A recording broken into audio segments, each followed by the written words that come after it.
Hey guys, alright? Welcome everyone. The story begins in 1922 in the Antilles, where Hector and Jose are watching the camp during a storm. Inside one of the tents, a woman named Maya is writing in her diary until she is startled by thunder and accidentally knocks over her inkpot. It is at this moment that she hears something strange outside and starts calling for the two watchers. When no one responds, Maya goes to the tent entrance and discovers that they have vanished.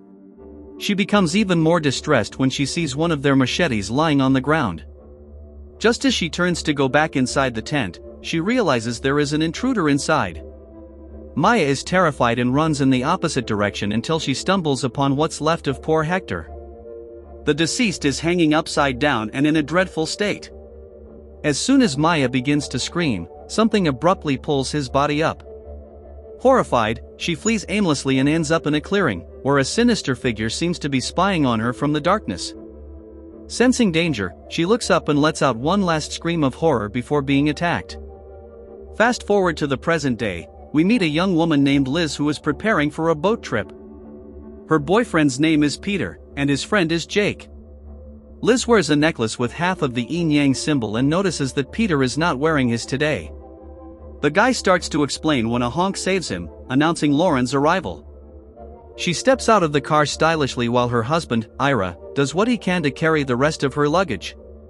Once the whole group boards, Peter talks on the radio with his friend Mo, who is waiting for them at his resort. He mocks Peter's inexperience and asks if he really knows how to use the GPS. But the truth is that the connection is very poor, and the system keeps dropping until the screen goes completely black. Then, Jake introduces his inflatable friend, and Peter starts laughing, setting aside the signal problem. The friends begin to enjoy the trip, taking photos and making toasts. By late afternoon, Peter takes out the necklace similar to Liz's from his backpack and puts it around his neck. Jake arrives just as his friend is also grabbing a gun and a knife. When questioned, Peter explains that a true warrior never goes into battle unprepared. Jake seems to find this response odd and reminds him that their destination is a luxury resort, not a war zone. It is then that Peter's phone starts ringing, and he rolls his eyes, indicating the call is from his ex, Cynthia. He swears he has truly broken up with her but insists on speaking quietly to avoid Liz overhearing. Jake criticizes this behavior, which angers Peter. He states that it's due to these things that Lauren chose Ira over him. Hurt by this low blow, Jake ends the conversation and walks away. The next day, the GPS is working again, and Liz worries a bit as she compares the maps. She calls Peter over and tells him they seem to be in the wrong place since they should already be seeing the island on the horizon. Not taking her seriously, Peter merely adjusts the screen and shows that they are not far from their destination. He assures her that the boat is on the right track and says there is nothing to worry about. Jake becomes increasingly upset watching Lauren and Ira together. Peter tries to console his friend, stating that she only cares about money. The tension escalates during dinner, as Jake can't hold back, and his jabs start to annoy Lauren. When his phone starts ringing, Liz asks what it is, and he replies that he's closing a profitable deal. Seeing the kid trying to appear rich as well, Ira begins to mock him, and the fight escalates to the point where Liz has to intervene. Then Peter starts calling her out, complaining that the dish does not fit his diet. She apologizes for the distraction and is almost leaving when his phone rings.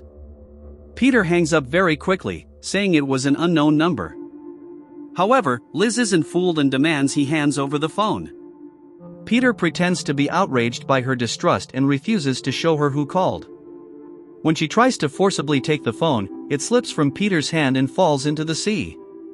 Later, Lauren notices her friend's nervousness when she accidentally breaks a glass and cuts her finger. Liz explains what happened, and Lauren tells her she should focus on Peter's money, not really caring about fidelity. Ignoring this advice, she confesses that this isn't the only problem in their relationship, as she also feels that Peter never takes her seriously. Suddenly, both feel a violent jolt, and we see there has been some sort of collision. Water starts flooding very quickly, and the boat sinks. Liz wakes up some time later to find herself lying on the sand. Everyone survived the shipwreck, but no one knows exactly where they are. Luckily, the radio also survived, and Peter manages to speak with Mo, explaining what happened. Since he is the owner of the sunken boat, Mo seems angrier than worried about his friends. To make matters worse, when Peter gives the coordinates of the island they are on, he states that they don't match because there is no land around. Mo eventually agrees to go there anyway, but ends the contact with threats, saying Peter will have to explain the loss of the boat. While they wait, the survivors start gathering their scattered belongings. Lauren struggles to lift her own suitcase, and Jake offers to help, but Ira rushes in to stop him. Very clumsy and out of shape, he ends up falling under the weight of the suitcase and spreading more of Lauren's things out. Observing the animals of the island, Liz then notices something strange that looks like a bundle. When she tries to lift it, she realizes it is stuck and starts pulling hard. It is then that something pulls back, and she hears what sounds like a disgruntled growl. Terrified, she begins to back away until she bumps into Peter's legs. He finds this behavior odd, and Liz tells him there is something sinister hidden in the vegetation. With a mocking smile, Peter goes to check, and Liz is incredulous when he easily picks up the bundle from the ground. Seeing that it is an inflatable raft, she declares that she wants to go home right away.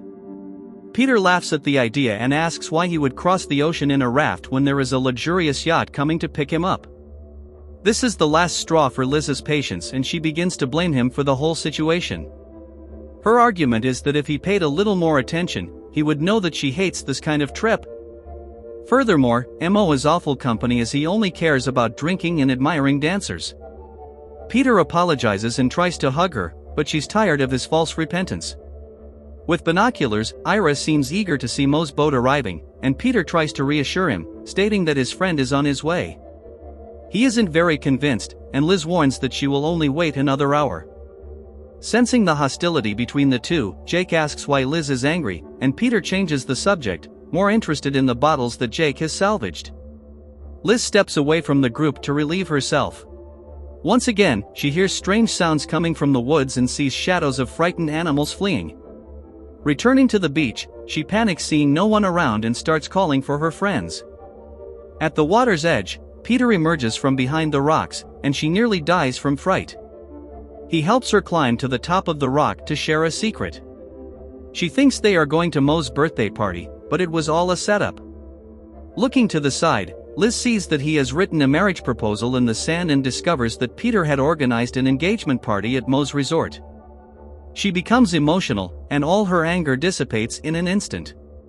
Peter uses an improvised ring, explaining that the real one is probably in the belly of some shark. When she accepts the proposal, the other three reappear, applauding and popping champagne bottles. After night falls, they light a bonfire on the beach, and the two couples snuggle up while Jake remains jealous. Liz asks Peter if he told his father about their relationship and feels a little sad to hear that he hasn't, as she fears she won't be very welcomed in the family. Peter swears that no one will separate them, and then Liz sleeps more peacefully with those words. But when she awakes and looks to the side, her fiancé is not there.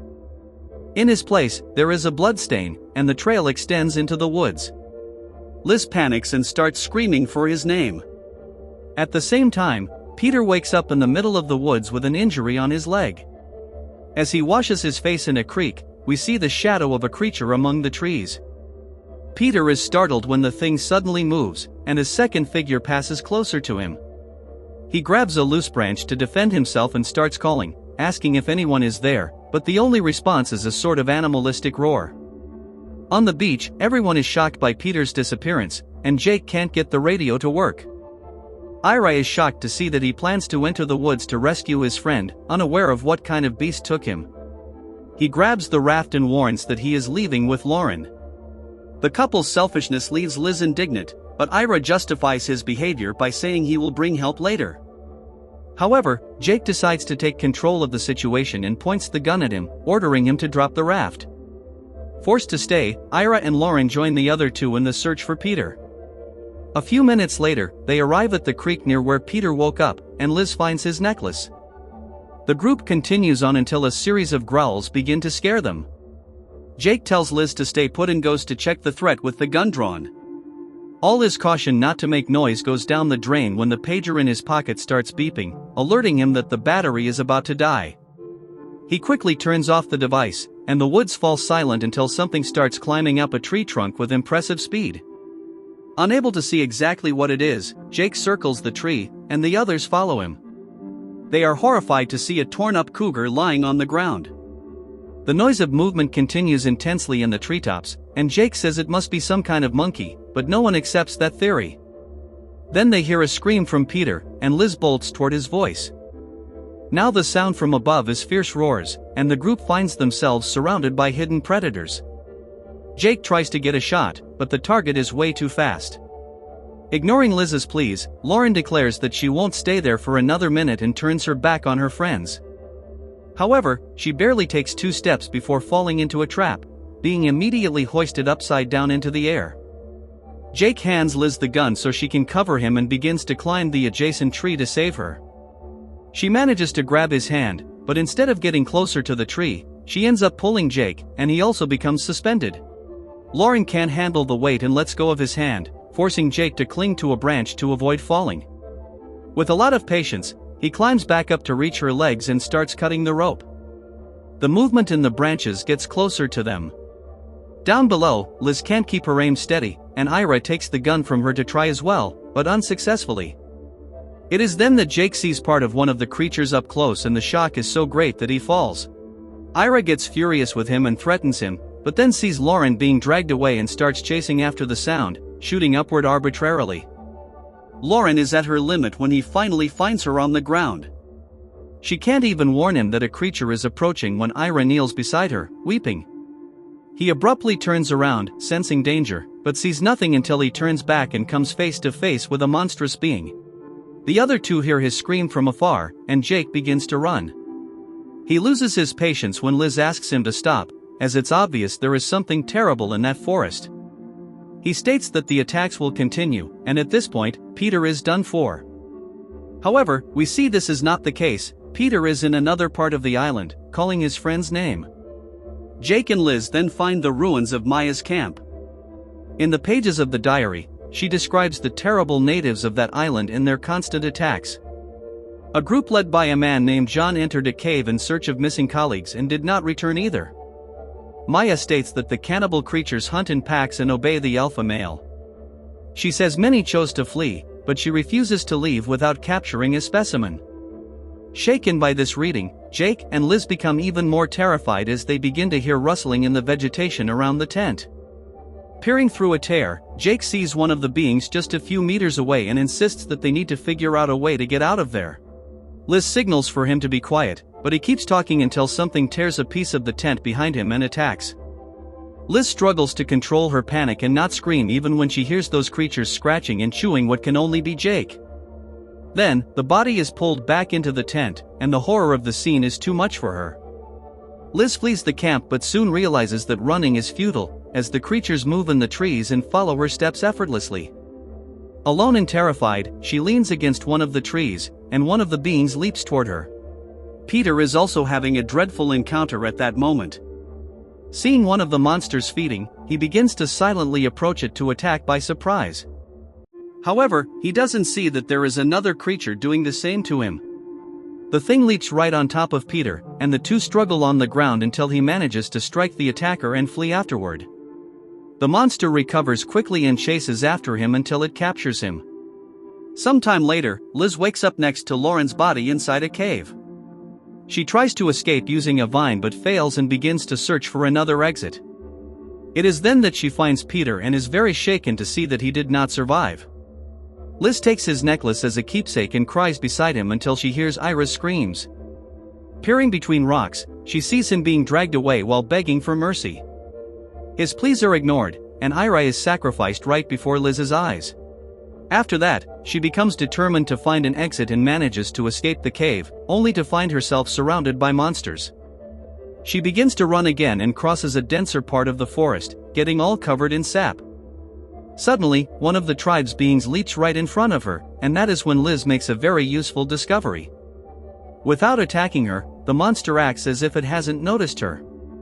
She realizes that their species is blind, therefore, they can only locate prey by scent. Since the smell of sap is masking her own, the monster doesn't notice her presence even when it gets very close. As soon as she sees herself free from it, Liz runs to the beach and catches 2 others stealing the survivors' belongings. When she sees that they took the raft, her patience reaches its limit. She smears herself with sap and heads back to the monster's lair, determined to recover what belongs to her. Dodging several snakes and rats, she arrives at the heart of the cave and finds not only the raft but also a flare gun. Only then does she see that one of the creatures is sleeping just a meter away from her. Liz begins to back away slowly, but nearly bumps into another one on her path. To her dismay, she realizes the cave is packed with monsters, and they are all beginning to wake up. Even though they don't know where she is, it's evident that they are getting agitated and suspicious. Liz throws an object far away to distract them, thus clearing a path, but she is so scared that she tries to rush out too quickly. She ends up tripping and lets out a scream when she falls. After a tense moment of total silence, the alpha male appears, trying to sniff out the intruder, and becomes enraged when he fails to. Liz carefully stands and hides, trying to stay quiet despite the rats at her feet. She holds her anxiety as long as she can, but the rodents begin to bite her leg, and she screams again, alerting all the creatures at once. They begin to corner her against the wall, and Liz only saves herself by firing the flare gun. The blasts leave the monsters dazed, and the smoke fills the cave as Liz makes her way back to the surface. However, as soon as she pauses to catch her breath, the noise of plants behind her reveals that her enemies have already recovered from the attack and are about to retaliate. Several are already jumping from the branches, and Liz decides to hide in a hollow space, curling up deep inside. When silence returns, she starts to crawl out, unaware that one of the beasts is right above her. It thrusts its claws through the hole and tries to grab Liz, but she manages to break free and flee. It is then that Liz finds herself in the same clearing where Maya was attacked a century ago. The alpha male emerges from the darkness again with a leap and stands face to face with its victim. He lifts her by the neck for a few moments before throwing her to the ground and dragging her by the foot. Seeing that she seems to have fainted, he leans over her and begins touching her until he gets too close to where he shouldn't. Liz wakes up furious and slaps the audacious beast. The monster retaliates and throws her far away again. When she stands, Maya's machete is right next to her. She begins to try to pull it out while her opponent prepares for another leap. She manages to release the machete at the last moment, and the alpha male's head goes flying. Before she can breathe a sigh of relief, one of the creatures appears and emits a ghastly sound, as if calling the others. It doesn't take long for the entire tribe to gather in the arena, but Liz sees that they did not come to avenge their leader. After one of them ensures that he has indeed been defeated, they all salute her with a rhythmic howl and quickly leave, as if fearing her. On the beach, Mo is still cursing Peter over the radio when Liz breaks the device, tired of hearing that voice. She limps her way to the water's edge and washes her face calmly before opening the raft and rowing home.